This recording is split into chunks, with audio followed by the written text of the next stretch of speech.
This is the Fifth Estate winning headlines, your media police post. Brought to you by the Fort Hall School of Government, coming to you from Nairobi, Kenya.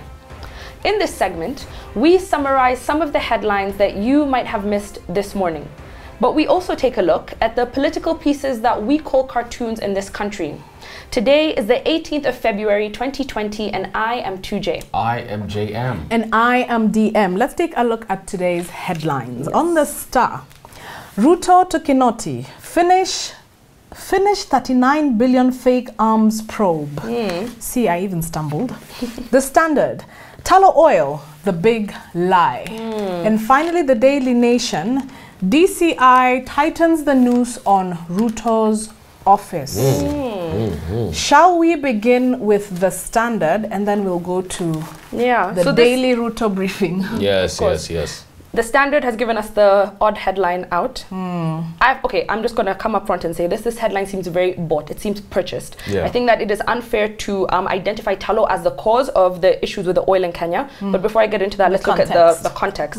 So in the Standard, they're discussing how this big oil lie that they discuss is because of tallow. That they made a lot of big promises and they've had to scale back on a lot of things. They've not delivered on the money, on the progress that they said they would. I think it was supposed to happen by late 2019. However, my issue with this article is the headline is targeting tallow. But when you read the details of the article itself, they actually point the finger more at the government than at tallow themselves.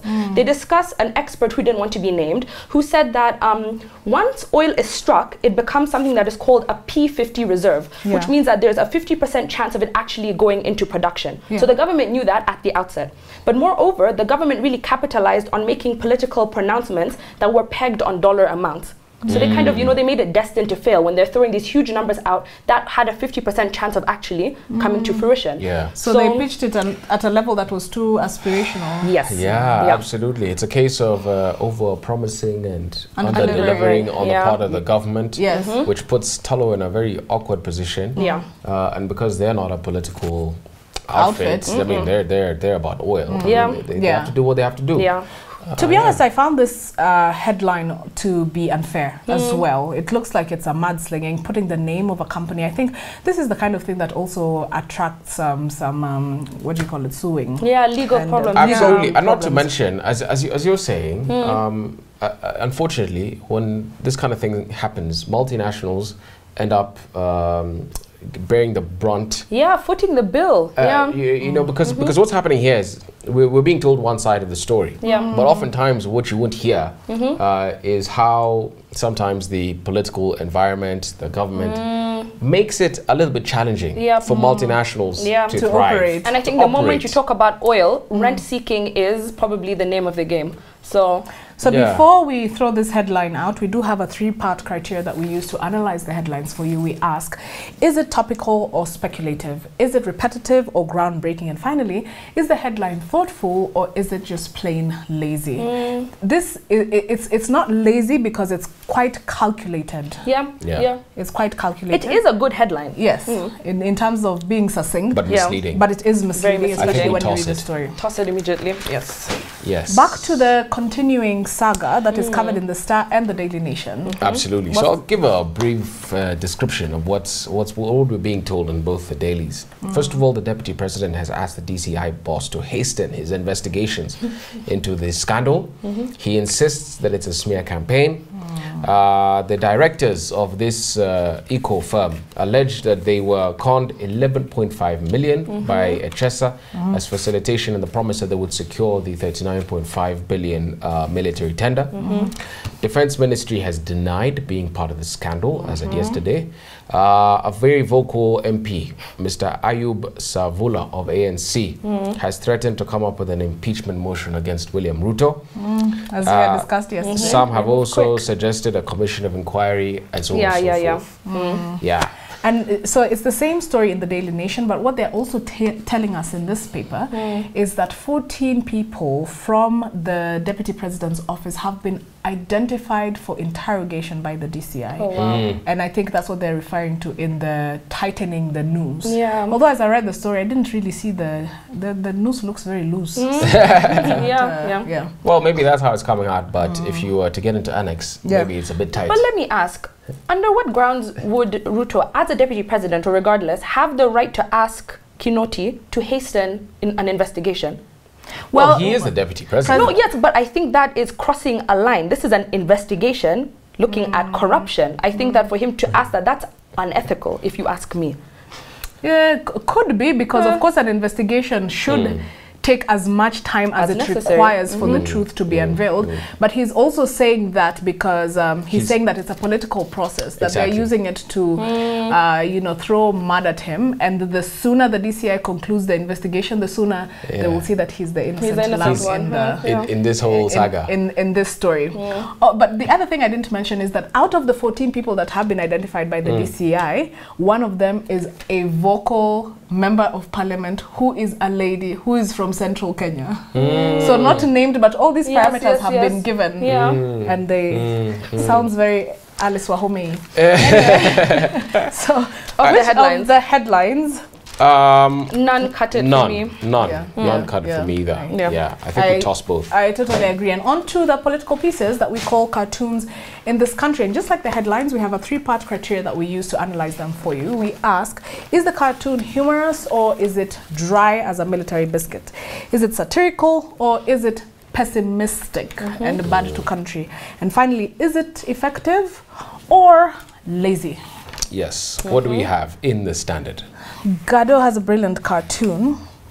There's 4 hyenas, 3 of which are in pursuit of one, which we are going to deduce is William RUTO, a depiction of William RUTO because of the headgear.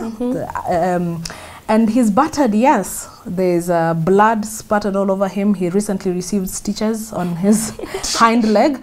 And then behind him is one hyena who we're going to assume represents the president because he's wearing the signature crown, the very imperial crown. And then behind him is one who represents Raila Odinga because of his signature hat. And then back there, I'm not very sure, he's wearing small sunglasses. So they could be, or glasses, could be James Orengo, could be Atwoli. Although if 2M was here, I'd say it would be around a hyena if it was Atwoli. So and they're in pursuit of RUTO. They all look very hungry and angry, and RUTO is looking very scared and is fleeing. And all around them are skeleton bones, skulls and bones. And the caption, of course, says, African proverb, you can't outrun your own kind. RUTO is really a man under siege. I read once in a book, and it said, when lesser power meets greater power, it should yield to the greater power. Wow. And that seems to be what's happening here. You know, RUTO is a man under siege. And he should yield. There's a coalition of forces against him. And he should, you know, he should seriously consider retracing his steps, trying to figure out who he wronged, and just apologize and try and cut a deal now, because the way things are looking as per this cartoon, and this is actually a very good metaphorical description of what's happening. Things are not looking very rosy. I love that this cartoon just because of that, actually, that it's very metaphorical. There's so many layers. First of all, Gado's commentary is that these people are all the same, and they're hyenas. So what do hyenas represent as an animal? Hunger and greed, and they're also unsightly, and they're scavengers. And you can see that they're running through, I don't know, the valley of political death with all the skeletons around them, meaning that there's been other people or animals that have been devoured before. Could represent the people, or could represent other politicians that were going against what the elite or whoever it is. And I like that more fundamentally, it also goes beyond the hustlers and dynasties conversation, right? Politicians, they are all one and the same. They are all you can say that you were a chicken seller or whatever, but at the end of the day, a politician is a politician. Absolutely. And finally, you can see that he's already been quite injured, but this looks like this is the final chase. That when they're not chasing him to catch him and tickle him, it's to maul him and finish him. Absolutely. So powerful, very powerful. Gado is back, Park that one. Park that one. And in the Star, we have our Auntie Mama Serem in China. Celeste has drawn Sarah Serem in her night dress with love hearts on it, and she's kneeling by her bed. The headboard is the map of Kenya, but with the colors of China, with the flag of China.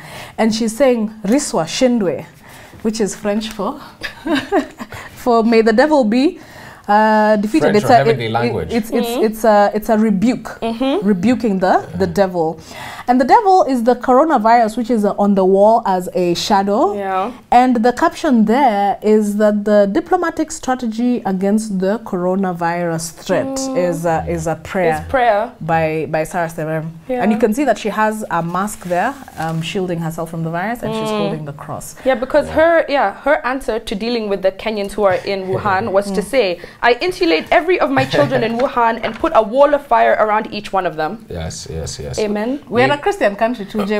We pray for. However, I think that this cartoon is actually unfair. I mean, this is a very tough career moment for Sarah Serem. There's only so much she can do. She's not Dangote that we were talking about yesterday.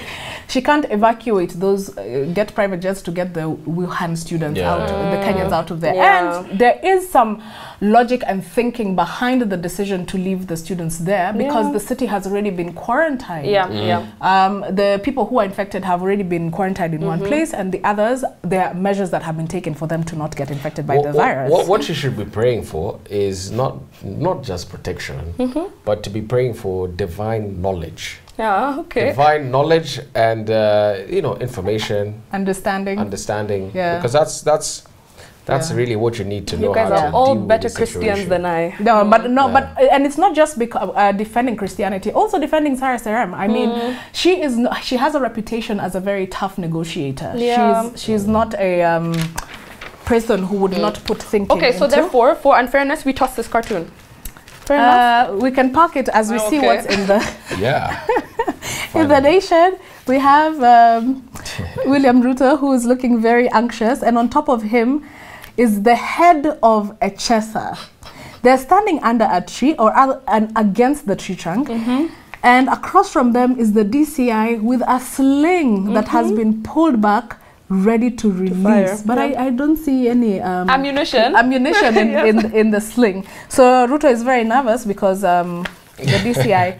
I think this is a take on, this is inspired by William Tell. Remember the legend of William Tell, the Swiss legend? The game where you... No. William Tell was in folklore, Swiss folklore. He was this man who was very good with the crossbow.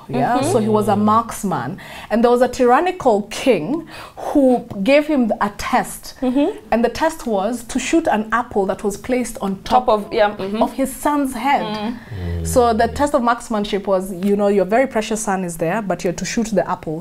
Which he did successfully, and then eventually also killed that king and brought an end to tyranny. So this is the play on it, but with the Kenyan crossbow, which is a fair.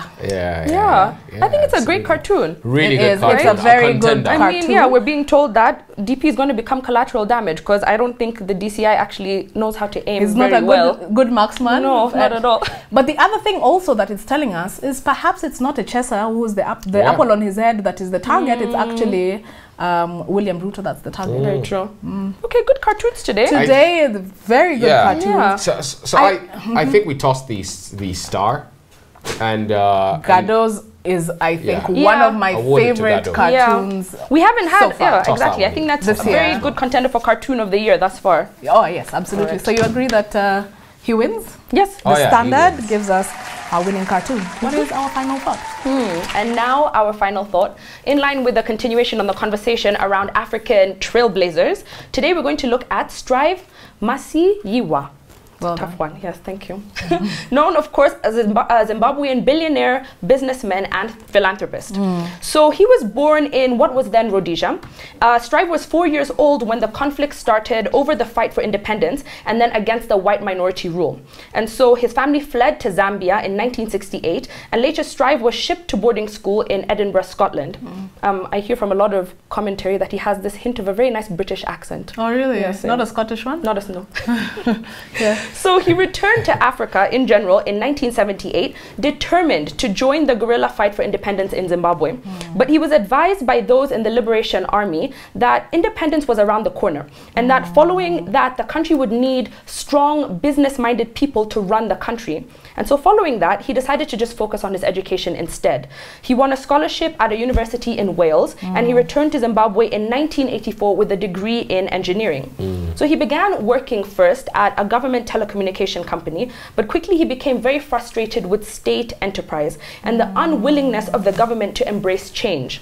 So he temporarily quit working in the telecom industry and he shifted to another booming sector, which was construction. So very early on, you see that he's a person who's looking years ahead. So with $75, that's 7,500 shillings, he started Retrofit, which within 5 years was the largest engineering business in Zimbabwe. So later he decided to come back to the telecommunication industry, and this is when we see EcoNet being born. And it was born from a problem that needed a solution. So he says that he saw that a lot of Africans had limited exposure to mobile telecommunication, and that 70% of the country had never heard a phone ring before. They had never been exposed to that before. And this is in the late 70s. And that the world was in a constantly advancing technological space. And he needed to ensure that his home country, Zimbabwe, was not left behind. So I'll just skip to the end because I know you'll cover some of his struggles. But now we have this company, EcoNet Global, which is a telecommunications group with operations and investments in Africa, Europe, South America, and the East Pacific Rim. So he is global. With a revenue, a yearly revenue of $3 billion. His own net worth is $1.2 billion. So this is a man who really saw years ahead and capitalized on it, putting, you know, government issues aside, putting aside a lot of other things, and he thrived. He strived. Yeah. Is that a play on his name? I know, sorry, bad joke. So he's worth 1.2 billion compared to Dangote yesterday, who's worth 10 billion. Yeah. Yet Dangote is in some African countries, and he's in many. Not even countries, continents. Yeah. It's incredible. Yeah. Now, for a man of this stature, financially, he had to, first of all, attract a lot of flack from government, from the powers that be in Zimbabwe. And so I'll just cover a few of the tribulations that he faced. One big one was you know, at the stage of inception, when he wanted to found EcoNet, he didn't think that he could do it on his own. And so in fact, he approached his former employer, the Post and Telecommunications Corporation in Zimbabwe, and he asked them to get into a joint venture kind of deal, where they would own 51% of what is now today EcoNet, and he would own 49%. But they had no time for him. They saw him as a small player. What a mistake. You know, imagine. And they wanted to monopolize that entire industry in the end. And so they chased him away. And so Masia's proposal was refuted, and so he resolved to take on the project his own. And then he applied for a license, but upon application he was denied the operating license without justification. Or so he said. And so he decided to take them to court. So the government, so he took PTC to court. He filed a suit against him in 1994, and the country's Supreme Court ruled against him after a long legal battle for about 4 years. And he appealed in the year 1998. He went to the Constitutional Court, and finally they ruled in his favor. And they said, you know what, you deserve the license. And it was soon after that that he now set up EcoNet, late in about 1998. And he started, you know, distributing signal, mobile phones, and so on and so forth. So that's the first big challenge that he faced, and that almost drove him to bankruptcy, and, you know, ruined his name almost. But that wasn't it. 2002, he had to flee Zimbabwe because of a lot of indirect and direct attacks on his reputation, on his company. So he went to South Africa, and in South Africa he decides to buy a struggling Zimbabwean news outlet. It was known as the Daily News, so that he could also kind of have a voice of his own amongst all this state-controlled media, which is giving one side of the story. So he does that, but then once again the Zimbabwean government doesn't allow him to operate, so they took away the broadcasting license from him. He lost money there, and in fact that station was not, that publishing house was not allowed to open up until 2011. In 2014, yet again, he was prosecuted. All of EcoNet Wireless's executives were put in jail. For being suspected of misconduct. Oh gosh. But they were allowed to walk after a few weeks.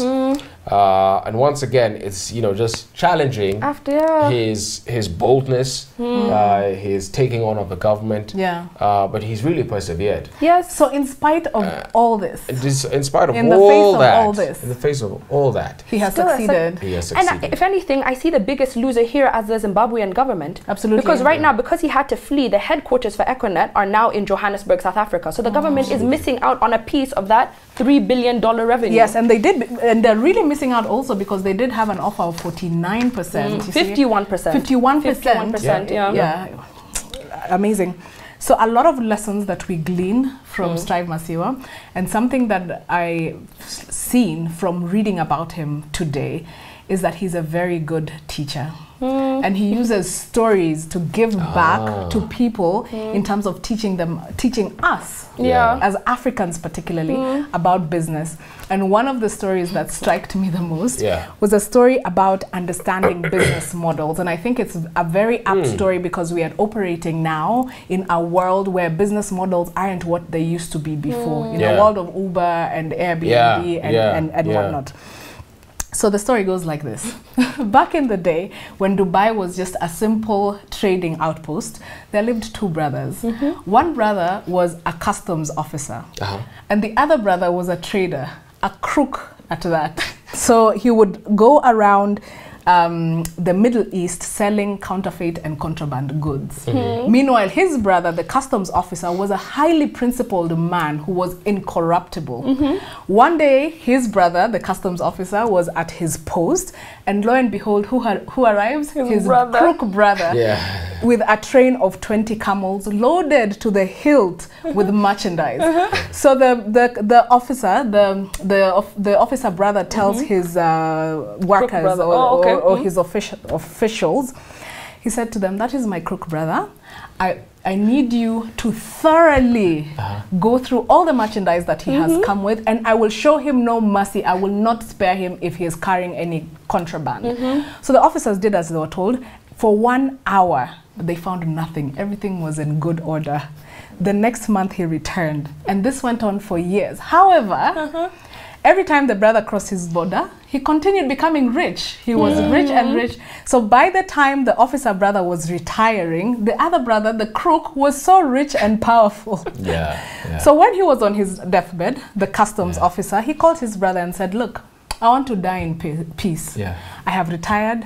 I am dying. There's nothing I will do to you. Just tell me your secrets. How did you get rich? What were you smuggling into the country?" Guess what he said? Camels. This whole time he was smuggling camels. And so Strive uses this story to say, when people look at businesses from the outside, especially, and actually at two levels. One is entrepreneurs. You look at business models from the outside, you want to replicate it because it's very successful, but you don't know how that business model really works. So your chances of actually executing it are close to nil. And the other people that he's speaking to in this story are like the customs officer, policymakers, governments, people who, you see, like the Zimbabwean government did not understand Strive's business model or did not understand the changing dynamics in the world. And so they lost out on 51% of however much you said he's coming, 3 billion yearly. And to stay with 100% of an old model that has now become obsolete. On a day where we did not have a winning headline, but we did have a beautiful, superb cartoon from the Standard by Gado. I will leave you with this. Strive Masiyiwa says, "Whether you are a farmer, an engineer, or a builder, the opportunities are equal. You just have to add a little innovation." Thank you for joining us. Please remember to subscribe to our YouTube channel, and we're also on your TV screens. We are on Star Times, Go TV, and Pang Free to Air. Thank you for joining us. Have a good evening and see you tomorrow.